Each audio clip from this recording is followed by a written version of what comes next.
صحیح مسلم کی روایت اللہ کے پیارے نبی فرماتے ہیں من کان لہ ثلاث بنات، جس کی 3 بیٹیاں ہو فعدبہن، ان کو اچھی تربیت دے، وَأَحْسَنَ إِلَيْهِنَّ، ان کے ساتھ اچھا سلوک کرے، كُنَّ لَهُ سِتْرًا مِّنَ النَّارِ، وہ بیٹیاں اپنے ماں باپ کے لیے جہنم کی آگ سے بچاؤ کا کام کریں گی، آڑ سے کا کام کریں گی۔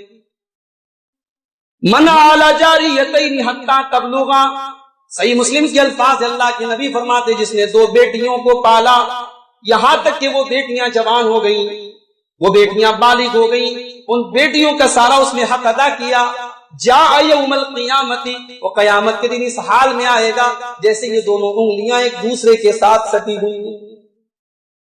اور بعض روایات میں بنات کے ساتھ ساتھ اخوات کا لفظ ہے کہ بہنوں کی بھی اگر آدمی پرورش کرتا ہے یا ماں باپ نہیں ہیں تب بھی، اور اگر ماں باپ ہیں تب بھی ان کے ساتھ اچھا سلوک کرتا ہے تو اس کے لیے بھی اجر ہے۔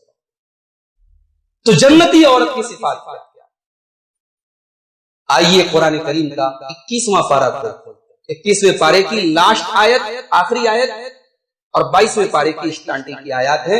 میں انہی 8 آیتوں کی روشنی میں سورہ احزاب کی آیت نمبر 28 سے لے کر کے 35، 28 سے لے کر کے 35 تک، یہ ٹوٹل 8 آیتیں ہیں۔ ان 8 آیتوں کو اگر ہم سمجھ لیں جنتی عورتوں کی صفات ہمیں سمجھنا چاہیے۔ آئیے قرآن کا 21واں پارہ سورہ احزاب آیت نمبر 28۔ یا ایھا النبی قل لأزواجک ان کنتن تردن الحیاۃ الدنیا وزینتہا فتعالین امتعکن واسرحکن سراحا جمیلا۔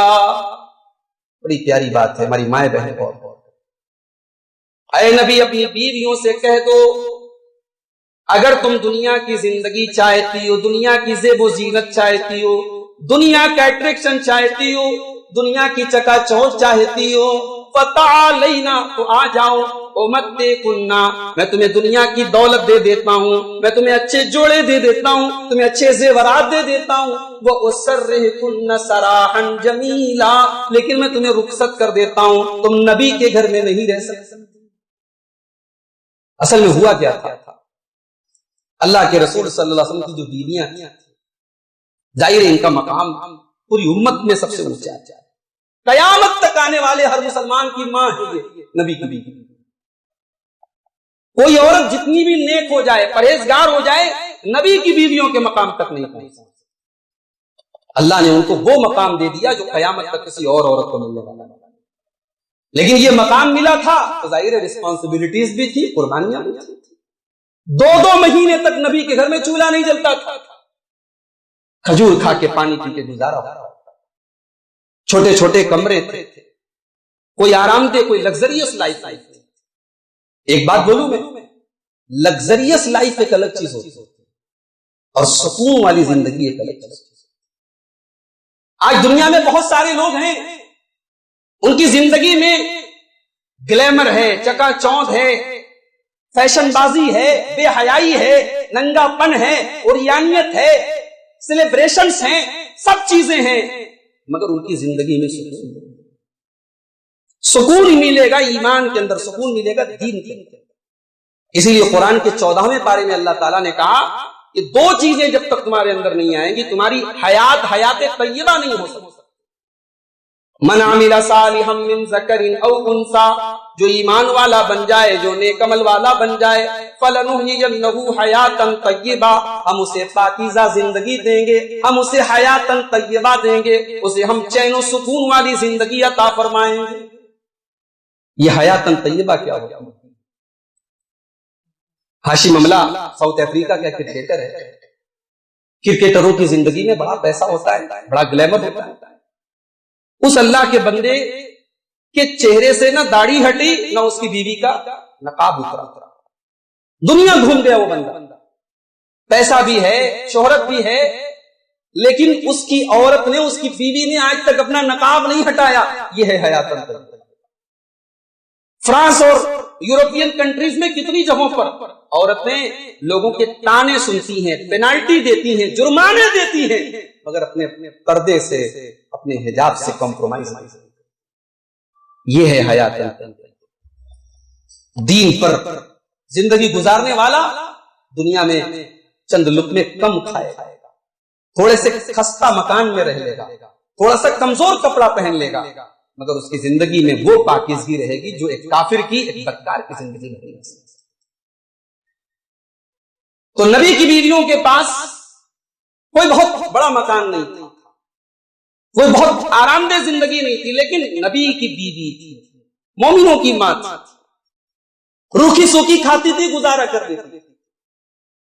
غزوہ احزاب کے بعد جب مسلمانوں کے پاس مال و دولت کی کثرت تو اب اللہ کے نبی کی بیویوں کو بھی احساس ہوا کہ بھی ہماری زندگی بھی تھوڑی آرام دہ ہونی چاہیے، ہمارے گھر میں بھی اچھے کھانے بننے چاہیے، ہمارا کپڑا بھی خوبصورت ہونا چاہیے، اور یہ شوق کوئی برا بھی نہیں تھا، غلط نہیں۔ تو اللہ کے نبی کی بیویوں نے اللہ کے نبی سے ڈیمانڈ کر دی کہ ہمارا جو نفقہ ہے، جو ہمیں خرچہ ملتا ہے مہینے کا یا سال کا، اس کو بڑھایا جائے، اس میں انکریمنٹ کیا جائے، اس میں اضافہ کیا۔ اللہ کے رسول کو یہ بات ناگوار ہوئی۔ آپ کئی دنوں تک اپنی بیویوں سے آپ ناراض رہے۔ اسی دوران سورہ احزاب کی آیت میں اتری ہے، اس کا بیک گراؤنڈ، اس آیت کا بیک گراؤنڈ۔ اب آپ اپنے دل پر ہاتھ رکھ کے بتائیے، میری مائیں بہنیں خود اپنے بارے میں سوچیں کہ کیا نبی کی بیویوں کا مطالبہ غلط تھا؟ نہیں غلط تھا۔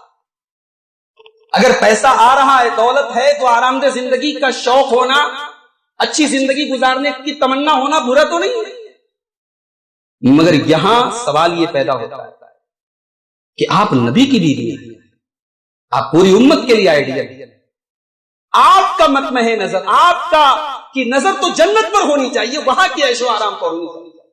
آپ بھی دنیا کے عیش و آرام پر فدا ہو گئے، آپ کو بھی دنیا میں لگزریس لائف چاہیے، تو ٹھیک ہے، لگزریس لائف ملے گی، آپ کو مدے کننا دولت ملے گی، اچھا کپڑا ملے گا، زیورات ملیں گے، لیکن اب نبی کے ساتھ آپ کو نہیں رہنا۔ نبی کے گھر سے چلی جائیں آپ، نبی آپ کو عزت کے ساتھ رخصت کر دیں گے، پیسہ دے دیں گے، دولت دے دیں گے۔ وَإِن كُنتُنَّ تُرِدْنَ اللَّهَ وَرَسُولَهُ وَالدَّارَ الْآخِرَةَ فَإِنَّ اللَّهَ أَعَدَّ لِلْمُحْسِنَاتِ مِنكُنَّ أَجْرًا عَظِيمًا۔ اور اے نبی کی بیویوں، اگر تم اللہ کو چاہتی ہو، رسول کو چاہتی ہو، اور آخرت میں اپنا گھر بنانا چاہتی ہو، تو تم نیکی کے کام کرو، تم بھلائی کے کام کرو، اللہ تعالیٰ نے تمہارے لیے جنت کو تیار کر کے رکھا ہے۔ یہ ہے ایک جنتی عورت۔ جنتی عورت وہ ہوتی ہے جس کا مطلوب جنت ہے، وہ اچھا کپڑا پہنتی ہے، اچھا کھاتی ہے، اچھا پیتی ہے، مگر کسی کو سب کچھ نہیں سمجھتی، وہ اسی میں کھو نہیں جاتی ہے۔ نماز کا ٹائم ہے تو وہ نماز ادا کرتی ہے، اللہ کا حق ادا کرنے کا ٹائم آیا تو اللہ کا حق ادا کرتی ہے، شوہر کا حق ادا کرنے کا وقت آیا تو شوہر کا حق ادا کرتی ہے، بچوں کا حق ادا کرنے کا وقت آیا تو بچوں کا حق ادا کرتی ہے۔ اس کا مطلوب، اس کا ٹارگٹ جنت ہوتی ہے، وہ اللہ کو چاہتی ہے، رسول یا نساء النبی من یات منکن بفاحشۃ مبینۃ یضاعف لها العذاب۔ اے نبی کی بیویوں، تم میں سے جو کھلی ہوئی بے حیائی کا کام کرے گی، بدکاری کا کام کرے گی، بےہودہ کام کرے گی، تو اللہ تعالیٰ نے ایسی عورتوں کے لیے ڈبل عذاب تیار کر کے رکھا ہے۔ تم نبی کے گھر کی عورتیں ہو، تم اگر غلط کام کرو گی تو دوسری عورتوں کے مقابلے میں تم کو ڈبل سزا ملے گی۔ وَكَانَ ذَلِكَ عَلَى اللَّهِ يَسِيرًا، اور اللہ تعالیٰ کے لیے ایسی سزا دینا کوئی مشکل کام نہیں۔ مولانا کی اگر بیوی ہے، دائی کی بیوی ہے، عالم کی بیوی ہے، سماج کے رہبر کی بیوی ہے، اس کی ذمہ داری ادا۔ تم نبی کی بیویاں ہو، تم اسوہ حسنہ اس ذات کی بیوی ہو جو امت کے لیے اسوہ حسنہ ہے، نمونہ ہے، لہذا تم نے اگر بے حیائی کا کام کیا تو ڈبل سزا۔ تو جنتی عورت بے حیا نہیں ہوتی ہے، جنتی عورت تو حضرت شعیب کی بیٹی کی طرح ہوتی ہے۔ ہائے ہائے ہائے، شعیب کی بیٹی کا نام کیا ہے قرآن میں درج نہیں، شعیب کی بیٹی کتنی خوبصورت تھی قرآن میں درج نہیں، شعیب کی بیٹی کے بال کتنے خوبصورت تھے، اس کا جسم کیسا تھا، اس کا کلر کیسا تھا، قرآن نے یہ ڈیٹیل نہیں بتائی۔ قرآن نے ایک چیز ذکر کی، شعیب علیہ السلام کی بیٹی، کیا ہے وہ چیز؟ فجاءته احداهما تمشي على استحياء، حضرت موسیٰ علیہ السلام کے پاس چل کر کے وہ آ رہی ہے، اس کے چلنے کے انداز میں بھی شرم و حیا ہے، اس شرماتے ہوئے حیا کرتے ہوئے وہ چل کے چلی آ رہی ہے، اس کی چال سے پتہ چل رہا ہے کہ یہ حیا والی، یہ شرم والی، یہ ایمان والی لڑکی ہے۔ عورت کی چال میں بھی شرم و حیا ہے۔ اللہ کے پیارے حبیب فرماتے ہیں کہ حیا وہ چیز ہے کہ جس چیز کے اندر حیا آ جائے، جس انسان کے اندر حیا آ جائے اسے خوبصورت بنا دیتی ہے۔ وما نزی من شیء الا شانہ، اور جس چیز کے اندر سے حیا نکال دی جائے وہ خوبصورت ہو کے بھی عیبدار ہے۔ ایک عورت کی خوبصورتی اس کی حیا میں۔ اللہ کے رسول کے پاس ایک عورت آتی ہے، خالی کلوٹی عورت آ کر کے کہتی ہے یا رسول اللہ انی امرأۃ اسرع، اے اللہ کے رسول مجھے مرگی کا دورہ آتا ہے، اور جب یہ دورہ آتا ہے وہ انی اتکشف، میں بے ہوش ہو جاتی ہوں اور میرا سطر کھل جاتا ہے، میری شرمگاہ کھل جاتی ہے۔ فضل اللہ علی، آپ اللہ سے دعا کر دیجئے اللہ اس میری مصیبت کو دور کر۔ اللہ کے پیارے نبی نے فرمایا کہ تمہارے سامنے دو چوائس، میں اللہ سے دعا کروں گا تمہاری یہ تکلیف دور ہو جائے گی، ایک چوائس تو یہ، دوسری چوائس یہ ہے ان شیتی صبر، تکلیف بہت بڑی ہے، بیماری بڑی خطرناک ہے، لیکن تم صبر کرو گی تو جنت، میں گارنٹی دیتا ہوں تمہیں جنت۔ اب تم سوچ لو تمہیں کیا کرنا، تکلیف ہے، بیماری ہے، مرگی کا خطرناک دورہ ہے، لیکن اس پر جنت کی بشارت ہے اور دعا کر دوں گا ٹھیک ہو جاؤ۔ اب اس عورت نے کیا چوائس کی؟ میری ماں اور بہنوں آپ ہوتی تو کیا چوائس؟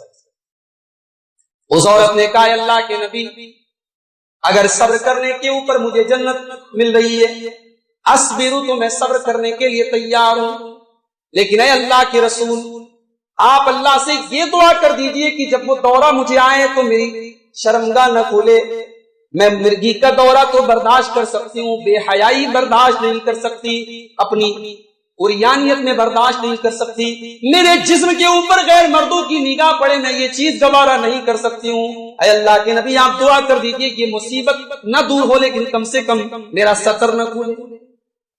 اللہ کے رسول نے کہا ٹھیک ہے دعا کر دیں۔ آپ نے دعا کی، عورت چلی گئی۔ صحابہ کہتے ہیں کسی کو جنتی عورت دیکھنا ہو تم سے تو بے حیائی یہ جنتی عورت کی صفت نہیں ہے، جنتی عورت شرم و حیا ہے۔